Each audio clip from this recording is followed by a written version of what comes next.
Jay-Z and Diddy have much to celebrate this week, as a significant legal case in which they both were co-defendants has been voluntarily dismissed. The case, which had been filed by Tony Busby, a lawyer with multiple lawsuits against Shawn Diddy Combs, has now come to an unexpected conclusion.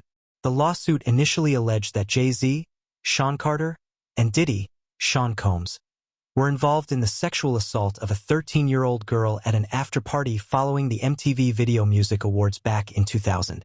The case against both rappers was dropped without settlement and dismissed by Jane Doe, the alleged victim, as she voluntarily dismissed her case with prejudice, meaning the lawsuit cannot be refiled in the future. The lawsuit was first filed in October of the previous year, but Jay-Z was not initially named as a defendant. Diddy, however, was the focal point of the original legal complaint. In December, the lawsuit was amended to include Jay-Z, which added more fuel to the already fiery situation. According to the amended lawsuit, the victim alleged that both Diddy and Jay-Z drugged and assaulted her at the after-party in 2000.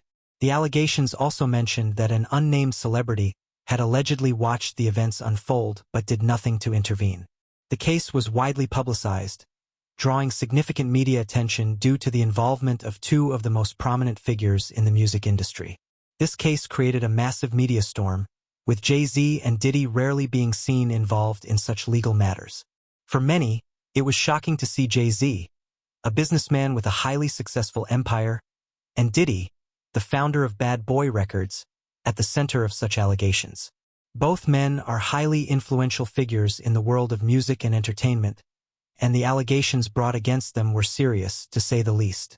However, after months of legal wrangling, the lawsuit was ultimately dismissed, and both Jay-Z and Diddy were able to clear their names. As the case moved forward, there was a great deal of back and forth between the lawyers representing both sides. Jay-Z's legal team, led by his attorney Alex Spiro, worked tirelessly to defend the rapper's reputation, asserting that the allegations against him were false and without merit. In fact, Jay-Z's lawyers consistently argued that the lawsuit should never have been brought in the first place. Jay-Z, for his part, was reportedly using his position and platform to fight back, making it clear that he had no intention of settling the case quietly. Instead, he chose to defend his name vigorously, taking a stand against what he described as heinous and false allegations. It is also worth noting that the case took a dramatic turn when Jay-Z allegedly used his Roc Nation platform to defend himself publicly. This raised eyebrows because it appeared as if Jay-Z was using his business account for personal matters, which some felt was inappropriate. Roc Nation, his entertainment company, is home to various clients and talents, and using the company's social media account to respond to legal matters may have made some of his clients uncomfortable. Nonetheless, Jay-Z's legal team continued to stand firm, pushing back against the accusations at every turn. In the legal drama that followed, there was even a moment when the judge reprimanded Jay-Z and his legal team for attempting to expedite the case and use the court system to push the matter through too quickly. The judge, however, made it clear that this was not acceptable, and the case would follow the necessary legal procedures without any shortcuts. This moment highlighted the seriousness with which the court was handling the situation and reminded all parties involved that the legal system is not a tool to be used for personal gain or expediency. On February 14, 2025, Jay-Z's attorneys received news that the case had been voluntarily dismissed with prejudice, meaning that it could not be refiled in the future. This was a monumental moment, as it meant that the allegations against both Jay-Z and Diddy had been entirely dropped, and the case was over. Jay-Z, in response to the dismissal, shared a statement through his social media accounts, claiming victory in the case. He referred to the allegations as frivolous, fictitious, and appalling, and emphasized that they were without merit from the beginning. In his public statement, Jay-Z also highlighted the personal toll the case had taken on him and his family. He mentioned the trauma that his wife, Beyoncé, their children, and his loved ones had experienced throughout this ordeal. Jay-Z also expressed his frustration with the legal system, stating that while victims must be protected, innocent people should not be falsely accused without substantial evidence.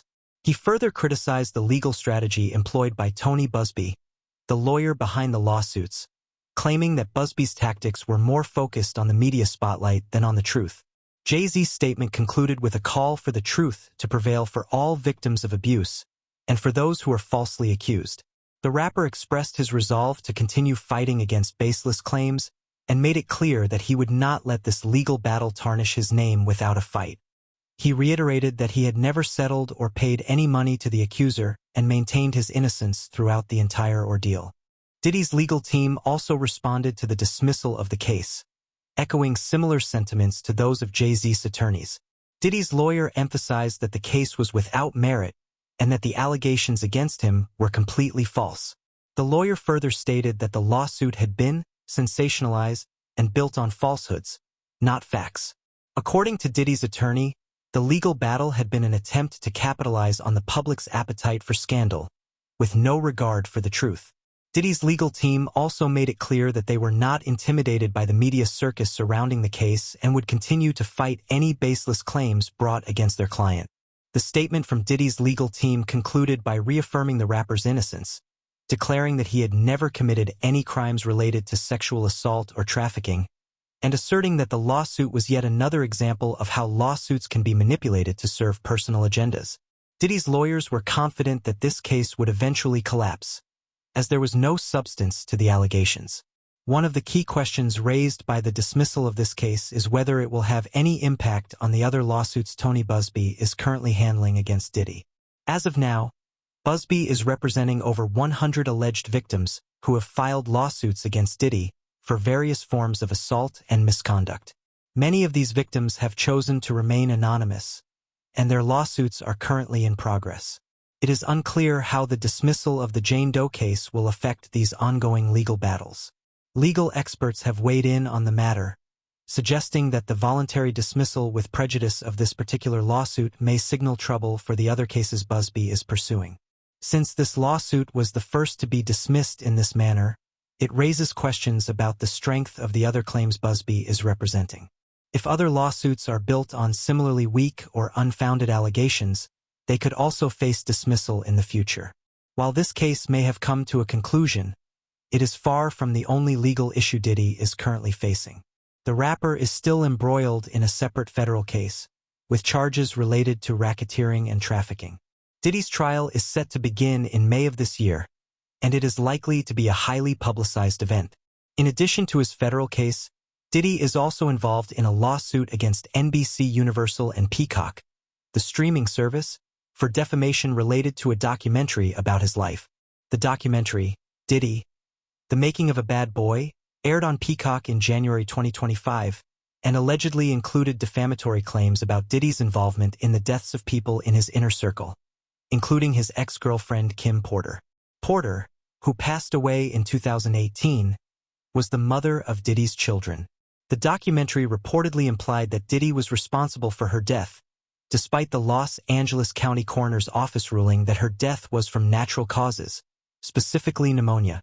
Diddy's lawsuit against NBC Universal seeks $100 million in damages, arguing that the documentary was reckless and malicious, with no factual evidence to support the claims made. Diddy's legal team argues that the documentary is part of a larger pattern of false narratives aimed at defaming the rapper and tarnishing his reputation. The lawsuit is still ongoing, and it remains to be seen how it will unfold in the coming months. In the end, the dismissal of the lawsuit filed against Jay-Z and Diddy is a significant moment in the ongoing legal battles involving these two music moguls. While the case has been resolved, Diddy still faces other legal challenges, including the upcoming federal trial and his defamation lawsuit against NBC Universal. Jay-Z, on the other hand, has emerged victorious in this particular case, clearing his name and proving that he would not back down from false allegations. As this legal drama continues to unfold, it serves as a reminder of the power of the media and the legal system in shaping public perceptions. It also raises important questions about the responsibilities of lawyers, celebrities, and the public in handling sensitive legal matters. With more lawsuits likely to come, it will be interesting to see how the situation develops and what the ultimate outcome will be for both Jay-Z and Diddy. For now, though, they can take solace in the fact that this particular case has come to an end, and they have been exonerated in the court of law.